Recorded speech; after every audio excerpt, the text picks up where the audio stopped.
Antimatteromega here, and I just wanted to upload a video that I've seen a couple of people do. Is it Richard Lloyd,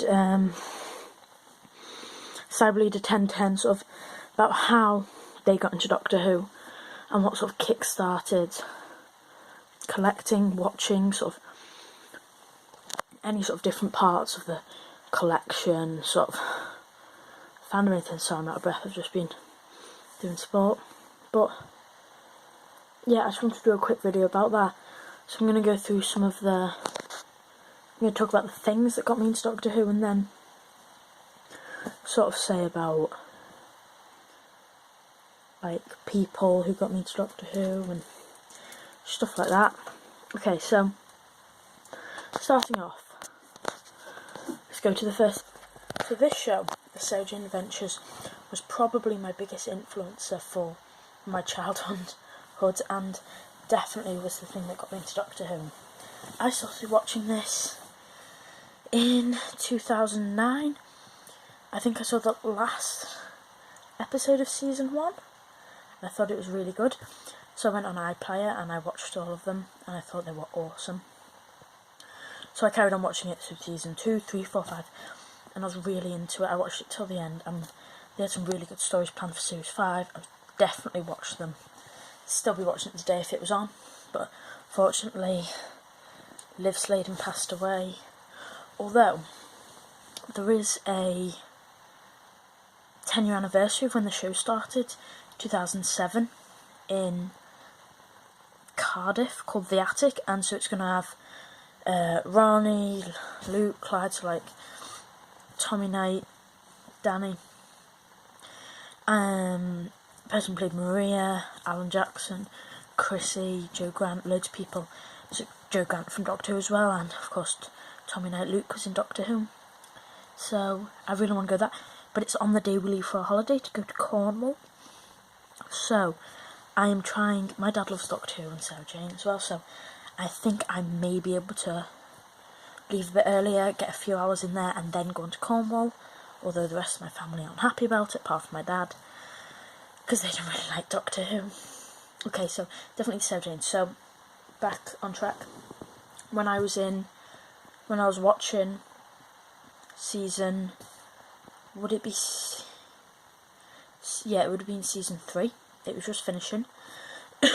So it's sort of the end of the 10th Doctor's era, and I was watching it. I loved it, and my dad, who has always been a big Doctor Who fan, said, "Do you know it's actually a spin-off of the show Doctor Who?" And I kind of knew, and my brother used to like it when he was younger. My dad always watched it in the 10th Doctor, and I never really got into it. I remember my brother had a couple of figures, and I'll get onto that later. But, so the first episode I watched was the 11th Hour, and I thought it was great. So I went back and I started watching all the 10th Doctor stuff, and whilst continuing the Matt Smith and the 9th Doctor stuff. And so I was 7 at this point, and my dad got me Genesis of the Daleks, the classic DVD, just to see if I liked the classics, and I loved it. So he got me the New Beginnings, is it New Beginnings? Not New Beginning.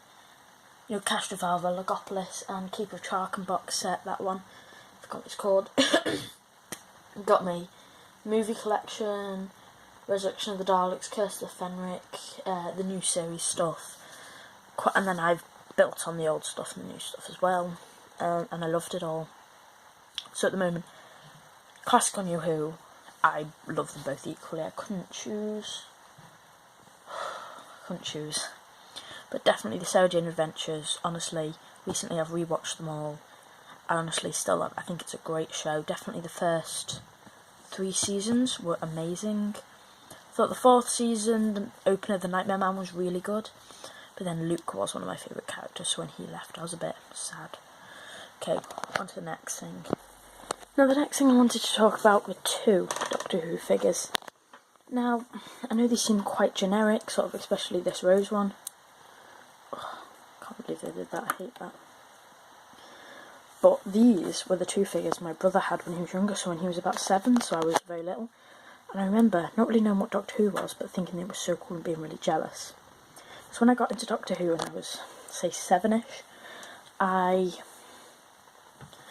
Watched it, and after a few months I thought, hey, I remember when my brother used to have these figures, so I was like, okay, I would like to get some. So I went on eBay with my dad, and I searched up, and I wanted to get these two, so I bought these two, and I was really excited.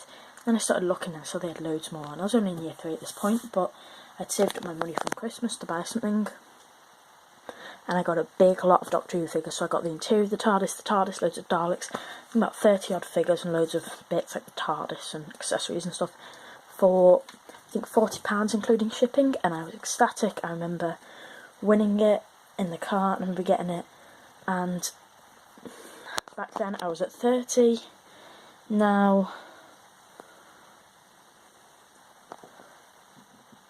I have all this and more, a few other franchises, Star Wars, Flash, stuff like that, but I am really excited to be around with my figures.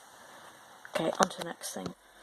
Now, these were the Doctor Who books that really got me into collecting the book series. My brother had this one, and I would read them.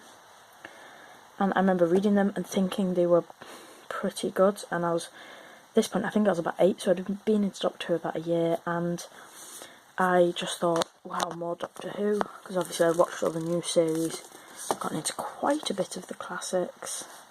So I was like, any more Doctor Who I would gladly take. So I remember I got these two off my brother, and I borrowed them. These aren't the originals because they were ripped, and I like having my books having, I think they were paperback, nice spines. I do collect the paperbacks when I see them, but I prefer the hardback books. I will definitely pay £1 or £2 extra to get a hardback, because I feel like it lasts longer and looks nicer. So just having a little look at the rest of my books. So I started off with those two, and then I just picked them up at car boot sales, eBay, online, and I've ended up with not just this many, quite a lot more, but of the Doctor Who hardbacks, the 10th Doctor and 9th Doctor ones. This is what I've got, and I just picked them up. I do love them. Martha in the Mirror, there's a few more up here, so sort of more of the Tennant and Eccleston ones. Favourite one, which I've already mentioned, and I've already shown all these, so I'm not going to go over them in too much detail. In the book is the story of Martha, which shows what tells about Martha going. So I've sort of got these when I was younger. Questions are so easy. I found them easy even back then. A couple more hardbacks, the class books, which I like that one, but Joyride was okay. And then I sort of expanded these, what I got next, so I sort of started expanding into the Target books, buying the odd one. My favourite was, if I can find it, there we go, Doctor and the Giant Robot, because that was one of my favourite episodes, because I love Tom Baker. My favourite classic episode is Pyramids of Mars, and my favourite new couldn't pick. So yeah, that got me into Doctor Who a lot. I've also picked up some of the Sarah Jane figures. I only need 1 or 2 more Sarah Jane variants. I've got other monsters. This is a Doctor Who K9, but I have quite a lot of K9, so I just popped him in there. So yeah. Now the next part of my collection that I sort of expanded into was Titan. So this is my small, but it's growing good. I've not been really going for it, but lately I've been sort of trying to pick them up more. So I have this is him, Tennant Regenerator, which I got for £2.99 on Forbidden Planet. Got him, Rory and K9 on Forbidden Planet in the sale, £3.99 each. Flash Nod I got new in the shop for £7.99. Same with River Song, which is from the new Heaven Sent Wave, which I quite like. I would have rather got other ones, but... And then this is one of the Fantastic Wave that I bought. So I don't have many. I do have a couple of the big things. This was £5.99 for Forbidden Planet. This was £7.99 because I love the Bad Wolf TARDIS. And I'm planning to customise my spare 5-inch TARDIS, even though it's the Matt Smith one, so I might just wait to get another. So yeah, the Titan figures definitely, I'm going on a bit of a ramble, it's sort of one of those sort of videos. But yeah, this is definitely another thing that really inspired me to collecting. Quick note, I also loved getting like these sort of books as well. I bought loads of them, still do. Sort of also just a few things to mention before I go on to other stuff. Sort of the top trumps and CDs and DVDs. They were all big things for me. Now the next thing that it's kind of the next kickstart for a collection, which I got quite recently, are some Titan comics. So we go from the bottom. So I picked this one up a while ago, so this would be 2014. I really enjoyed it, but I can never seem to pick up the rest anywhere. But this one a while ago, and I do love reading these ones, but I find it hard to keep up with them. So I do like them for the artwork as well. The artwork on this one's amazing. Then in Christmas 2015, I picked up the Tales from the TARDIS. Honestly, I was reading it again recently, and I found it quite creepy, this. Part with the sort of nutcrackers, like the brigade.